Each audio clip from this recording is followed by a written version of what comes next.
What's up, everyone? This is Sir Hunt's Reviews. My name is Mark, and in this video, we're going to be discussing more Spider-Man No Way Home. Now, since I made that video last night, I really do appreciate every one of you that's watched it. The like goal for this video is going to be tree as well, but I just wanted to discuss some more Spider-Man plot leaks / rumors. Before I jump into any of that, like I mentioned, the like goal is going to be tree for this video, but also, go ahead and subscribe and turn your notifications on if you enjoy my content. Alright, now this is coming from an undisclosed source over on Reddit / Marvel Studio Spoilers. Now, this person mentions that the film is expected to have a runtime of just over 3 hours, but it's obviously very possible that that changes. Tobey Maguire and Andrew Garfield both appeared in the film as reported. Nicholas Hammond also appears in a very minor role. Green Goblin, Doc Ock, Sandman, Lizard, Electro, and Rhino are the Sinister Six. They were all pulled from moments where Spider-Man is about to cause their death. Sandman, Lizard, and Rhino are pulled specifically from moments where they think they are going to die. Tobey and Andrew appear within the first hour and get a decent amount of screen time between the two of them. Tobey is married to MJ, while Andrew, his version of Spider-Man, is focused squarely on his work as Spider-Man. There is a parallel between the two of them where Tobey is drifting away from the Spider-Man role and Andrew is drifting away from being who he is as Peter Parker. Throughout the film, Tom helps pull them both back towards the middle, like to help find an equal balance. Both Sam Raimi and the Amazing Spider-Man, James Jonah Jameson, appear as well as the balding MCU one. They are all played by J.K. Simmons. Uncle Ben will play a role for the first time in the MCU.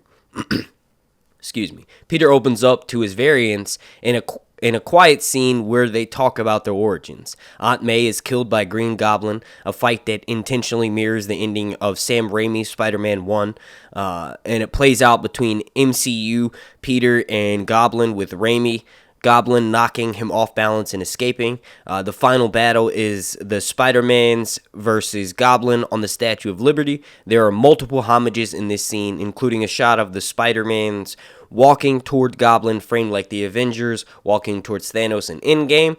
And then Goblin repeats his classic line, "Godspeed, Spider-Man," as he is pulled back into Strange's mirror dimension prison post-fight. And then another sort of rumor, this is from a completely different source, and remember, these are from Reddit / Marvel Studio Spoilers. This is like a Spider-Man No Way Home roundup. But this person states that I just caught up on Loki. Whilst I didn't work on Loki, I have zero knowledge about it, I can confirm that the word variant in it isn't used anywhere in No Way Home. Based on what I know about No Way Home, it seems like Loki will clarify that there is a multiverse and that the Time Variance Authority is lying, and not that variants make up the multiverse. So this sort of retcons what happened in the Loki series, which is interesting because Loki, obviously found out at the end of that series that Kang is the one running everything and that multiple versions of him are going to be a lot worse than that version was. And even though Loki considered himself trapped in the Time Variance, the Time Variance Authority's prison is cruel and unfair, well, these next versions of Kang are going to be a lot worse. So this person's claiming that, No Way Home straightens all that out by mentions, no, they're not variants, they're actual beings from a parallel universe, so, multiple dimensions. As for the explanation given in No Way Home, it's very simple. There are multiple parallel universes that have coexisted peacefully thus far, but the borders are collapsing between each universe, not because of Loki or Wanda, but because of villains moving through the multiverse. This person mentions that this is kind of a big spoiler if true, but Ned, Spider-Man's best friend, dies in No Way Home. And then the two PC scenes are about the Daily Bugle and the Skrulls. Peter gets 2 other suits, supposedly, in this movie. There will be a white one.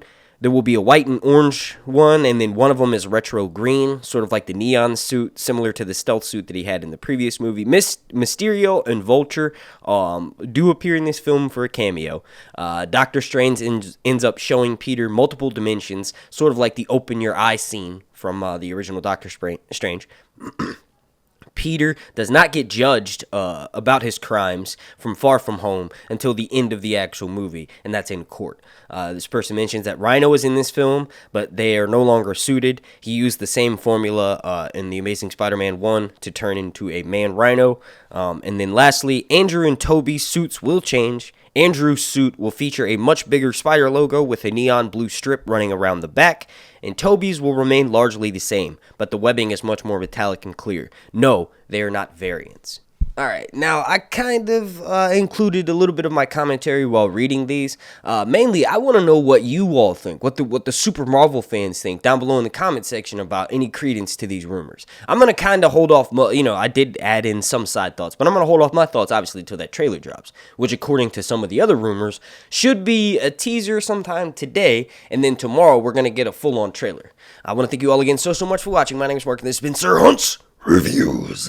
Spider-Man does whatever a spider can.